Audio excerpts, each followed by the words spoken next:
Hello, boys and girls and babes. Welcome back to the Janaea Talks Caps podcast. As always, thank you all so much for tuning in today. And we have finally got a couple of Washington Capitals games to talk about as they first played that exhibition match against the Carolina Hurricanes. That was, of course, a 3-2 victory for your Washington Capitals. And then they played just today their first round-robin game against the Tampa Bay Lightning. The Caps ultimately falling 3-2 in a shootout. That's kind of weird to say, in a shootout in a playoff game. But yeah, they fell in the shootout 3-2 to the Tampa Bay Lightning. So the Caps do ultimately gain 1 point for getting it to overtime into the shootout. So we'll talk about that game as well as the game against the Carolina Hurricanes. But yeah, against the Tampa Bay Lightning today, the important thing is they do pick up a single point at least, which of course puts them ahead of the Boston Bruins, who lost the first round robin game just the other day to the Philadelphia Flyers. That one by a 4-1 score. The Flyers beat the Bruins. So the Caps, like I said, picking up the single point for the shootout loss. And let's start with the Carolina Hurricanes game. Because that was the first game that they played. Of course, it was the exhibition match. And against the Canes, I really thought that, like, for being off for 4.5 months now, not being allowed to be on the ice at all, really, for a large portion of that time, I thought they looked really, really good. Great, actually. They looked great to me. So we had talked about it before, but they had one interesting thing that Todd Braden had done, and we saw it in the exhibition game against the Carolina Hurricanes, was he has reunited the Stanley Cup winning top line from 2018, and that being, of course, Alex Ovechkin on the left wing, Evgeny Kuznetsov in the middle, and Tom Wilson on the right wing. So they played amazing, really, in that game against the Carolina Hurricanes. Ovechkin started things off. He scored the first goal. Stop me if you've heard that one before. We kind of knew that it was going to be him, right? So Ovechkin for the game, he had 2 goals and 1 assist, a primary assist on Evgeny Kuznetsov's goal. So Ovechkin, 2 goals, 3 points for the game. He factored into all 3 of the Capitals' goals. Like I said, they won by a 3-2 score. So Evgeny Kuznetsov, like I just mentioned, he had the other goal for the Capitals. So that top line was amazing. They were clicking. You could tell, really just picking up where they've always left off. Doesn't take them any time at all to regain that chemistry that they have with one another. And like I said, Ovechkin in particular was just incredible during this game. Tom Wilson as well, he had a great assist on the second Alex Ovechkin goal. He kind of blew past the Carolina defense, dodged a check and just kind of bullied his way into the offensive zone, kept control of the puck, and then found Ovechkin in front. So that was a beauty. That was the Capitals' third goal, which ultimately, of course, turned out to be the game winner. The second goal that the Caps had scored was Kuznetsov's, and that was really just a beauty. If you haven't seen it yet, I would recommend that you go check out the video highlight of that one, as it was just a really, really gorgeous passing play between the 3 Russians. We had Dmitry Orlov passing to Alex Ovechkin. It was a beauty pass cross ice, and then Ovechkin.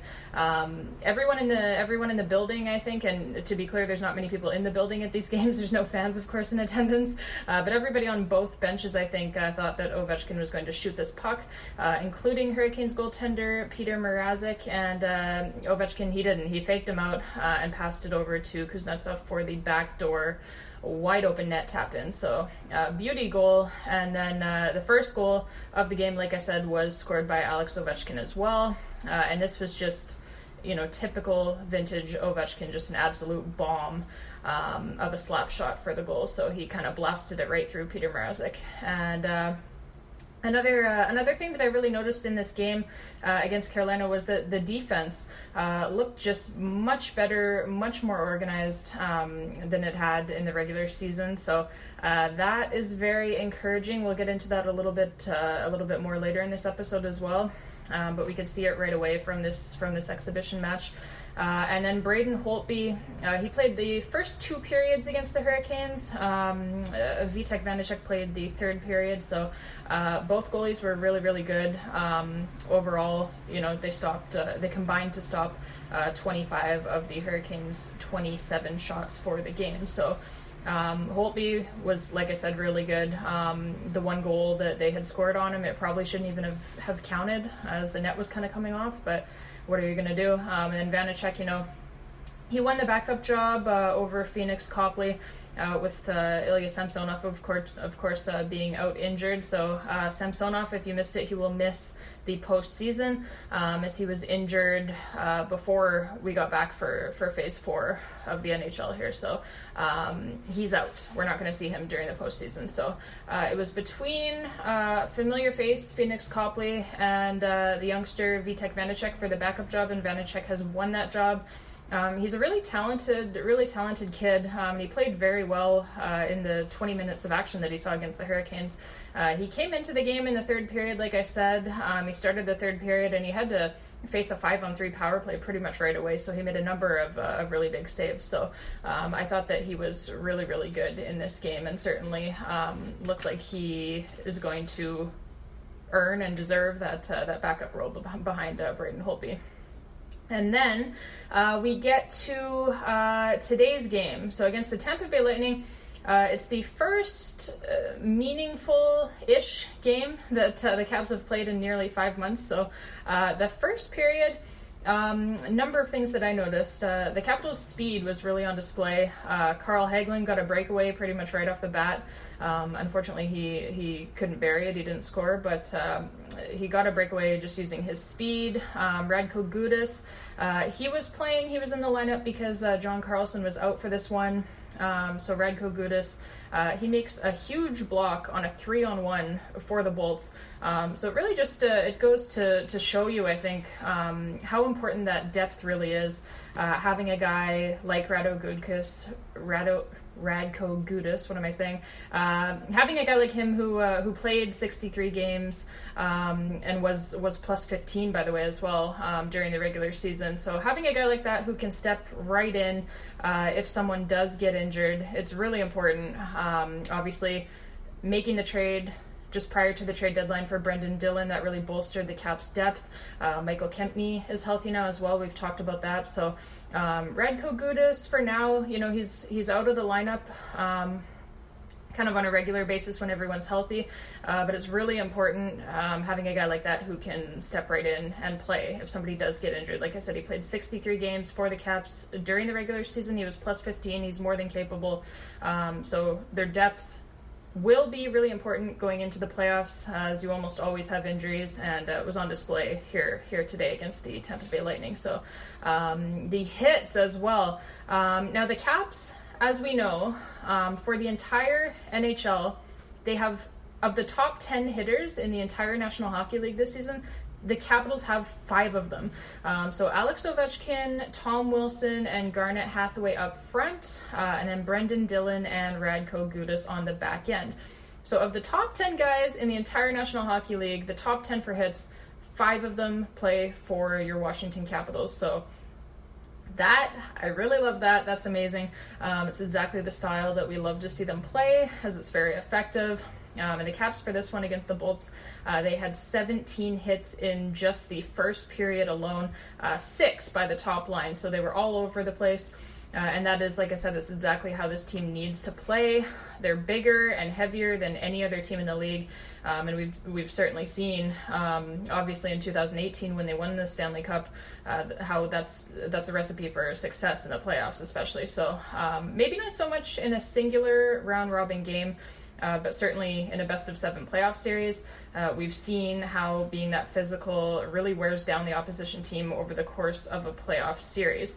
And it started to wear down the Bolts, actually, in this game as we got to the last half of the game, and we'll talk about that here.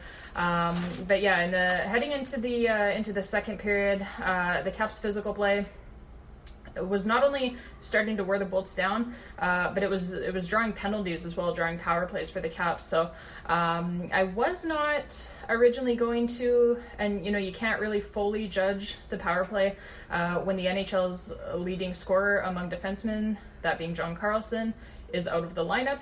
But they scored on the power play anyway. So and Oshie was actually was sitting in the penalty box for that power play as well. Having just fought Yanni Gourde, and I really think that fight was kind of what got the Caps going in this game. As like I said, it's really for the last half of the game, and we'll talk about that here. The Caps really turned it on. So their physical presence, like I said, all the hits that they were throwing really started to wear down the Bolts eventually. And I just mentioned it briefly here, but I should explain what's going on with John Carlson in case anyone didn't read about it or hear about it. So John Carlson, he has practiced with the team for these last 2 days. The Caps decided to hold him out of this game out of an abundance of caution, is what Todd Braden alluded to. So I don't think his injury is serious at all. Like I said, he's been practicing with the team for the last 2 days now.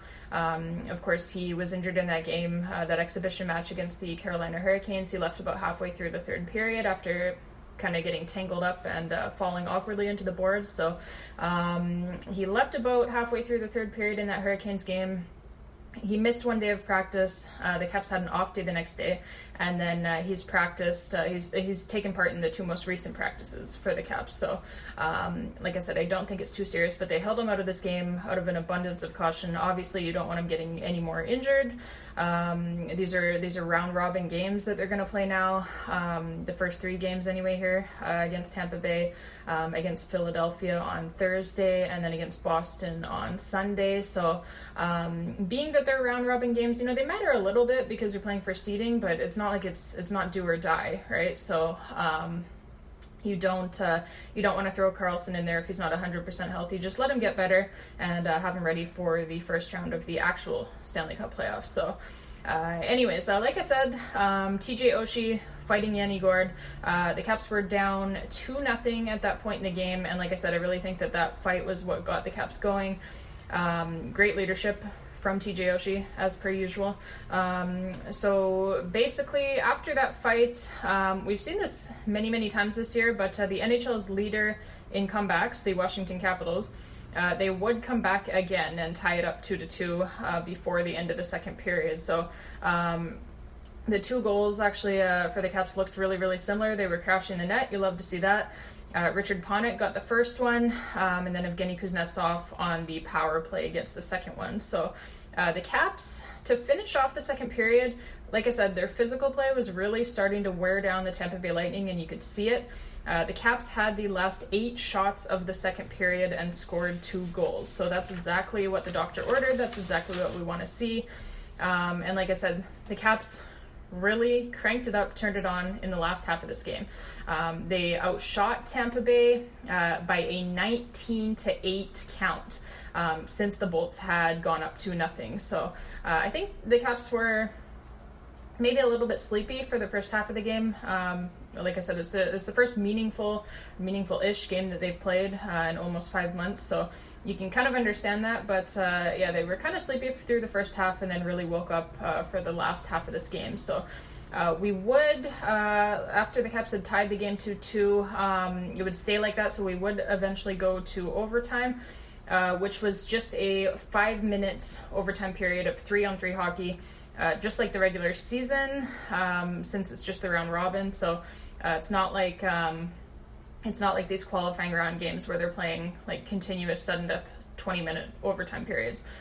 Just 5 minutes, 3-on-3, and then you go to a shootout. So during the overtime period, Alex Ovechkin went 1-on-1 and danced around the last man back for the Bolts to get a great chance. Unfortunately, Vasilevsky was able to stop him. He did kind of the old school, little bit of a half pad stack to get that one, and then Jakub Vrana used his speed to get himself a breakaway as well. Like I said, the Caps' speed was really on display in this game. But yeah, Vasilevsky stopped him too. Vrana wasn't very happy about it, so we would eventually go to a shootout after the Caps had largely owned the overtime period. So the Bolts, like I said, they would eventually get the win in the gimmick, aka the shootout.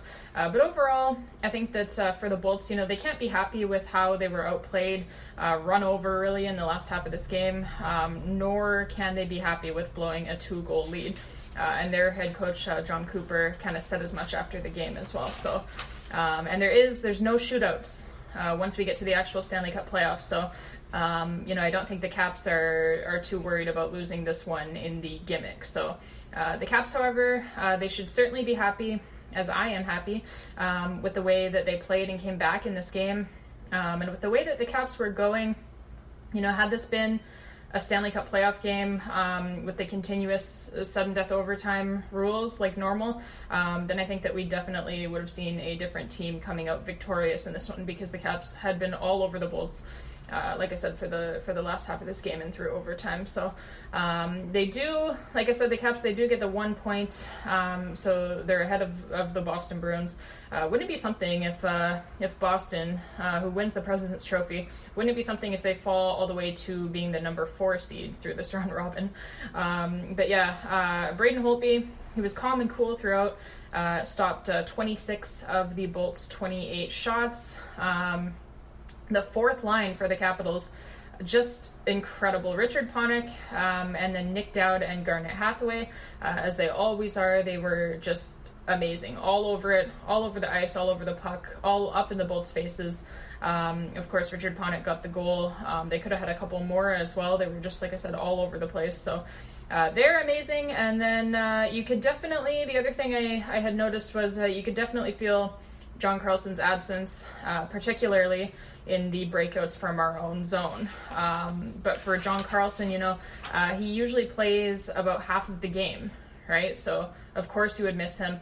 But like I said, he is expected to be healthy and ready to go for round one. So the Caps, I had mentioned it a little bit earlier, but they were holding him out today out of this game just out of an abundance of caution. That's per head coach Todd Reardon. So like I said, he practiced the last 2 days, so I don't think it's too serious. But he normally plays half the game for the Caps. He hardly ever leaves the ice, so of course you would miss his presence. And then the ice was shit as well. I don't really want to, make too big of a deal out of that or complain too much, because we're obviously just happy to be here. We're happy to have hockey back, no matter the case. But the ice was really, really shitty. You could see the puck was just bouncing all over the place for both teams. And it's kind of hard for these two teams in particular, because they're two really highly skilled teams who like to make a lot of plays. And sometimes that becomes very difficult when the puck is bouncing all over the ice. So, like I said, not going to rip the NHL too much for that. I mean, they're doing the best that they can. We're playing in two hub cities, obviously, Toronto and Edmonton. There's a lot of games each day on this ice surface, and it's a lot warmer than usual as well, as, it's August now. We're in the middle of summer, not playing, winter and spring hockey like we normally do. So usually you're finished by June, so it's a lot warmer than normal.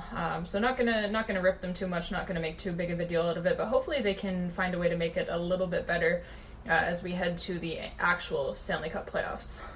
But overall, through these two games that the Caps have played so far, like I had mentioned, for having 4.5 months off, I think that they have looked really, really good, and I've been really impressed.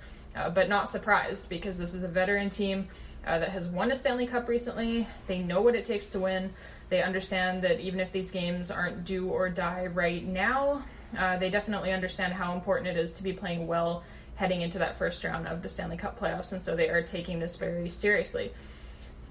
The same can probably not be said for the Boston Bruins. I don't know if you guys have watched the two games that they've played, but they got bent over by Columbus, 4-1 score, and then same story against Philadelphia, 4-1 loss again. So, like I said, we might see the President's Trophy winning Bruins ending up being the number 4 seed.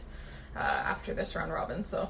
But yeah, some of my notes through the first two games were the defense, right? Like their goals against. Like I had said, through two games here, the defense has been just much better and much more organized than it was during the regular season, and that's being reflected here in their goals against through two games. So they gave up only 2 goals to the Carolina Hurricanes, and then only 2 goals again to the Tampa Bay Lightning. And these were 2 of the best offensive teams in the NHL this season. Tampa Bay, of course, was number 1, and Carolina was number 11. That's for goals scored this season. So to have that level of success defensively against these 2 teams is very impressive, as is the fact that they were doing it without John Carlson, both for the entire game against the Tampa Bay Lightning today and for part of the third period against the Carolina Hurricanes, when Carolina was trying to push to tie the game as well. So very impressive there, and Radko Gudas was able, like I said, to fill in seamlessly against Tampa Bay, just like we would expect him to. Good puck possession against 2 of the best puck possession teams in the NHL. Today, obviously, they outshot Tampa Bay by a 33-28 count. So I really like what I'm seeing from the Caps so far in terms of puck possession. They're generally a really good puck possession team, so it's really no surprise. But being able to do it against 2 teams like the Carolina Hurricanes and like the Tampa Bay Lightning, who have a lot of puck possession themselves, it's very encouraging for sure, and it just shows that the Caps are ready to go. Braden Holtby, he is in playoff form. Like I said, he stopped all but 1 shot against the Carolina Hurricanes, and it probably, like I said, shouldn't even have counted as a goal anyways. The net was off, but no matter. And then 26 of 28 shots he stopped against the Tampa Bay Lightning today. So this comes as no surprise at all, as Braden Holtby has the highest career playoff save percentage in NHL history among goalies with at least 60 games played. He's at .928 for his career in the playoffs, so you could say he's pretty clutch for sure. Anyways, he was doing it in these 2 games, like I said, against 2 very offensive and high-scoring teams. So it's definitely encouraging. He doesn't seem to look like the same goalie at all that he was for much of this regular season. He looks like playoff Braden Holtby, which, like I said, is what I would expect. I wasn't worried about him at all. I haven't been worried about him at all, so he's kind of proving me right now. He looks great. So anyways, that's all that we have for you today. Caps fans, as always, I just want to say again, thank you all so much for listening. It's great to have actual games to talk about once again, and we have a couple more coming up this week. Like I had mentioned a little bit earlier in the episode, the Caps will play the Philadelphia Flyers on Thursday, and then the Boston Bruins on Sunday, and that will conclude the round robin schedule for your Caps. So after that, we should have a better idea, and we'll eventually find out who they would be playing in the first round of the actual Stanley Cup playoffs. So until then, you guys, stay classy, stay healthy, stay safe. Make sure to subscribe to our podcast if you haven't already.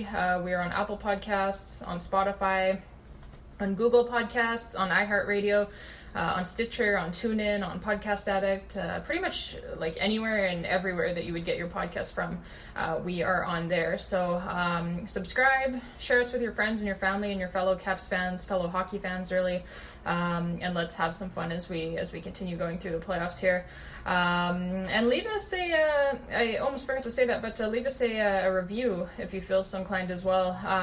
Always love reading your reviews. You can leave them either on whatever podcast platform that you're using, or on our Facebook page as well, which is under Janae Talks Caps. So if you have time to do that, I always love reading your guys' reviews. I do read every single one of them, and they make my day. So keep them coming. And like I said, until next time, you guys stay classy, stay healthy, stay safe, wear a mask, take care of your fellow human beings, and as always, let's go Caps.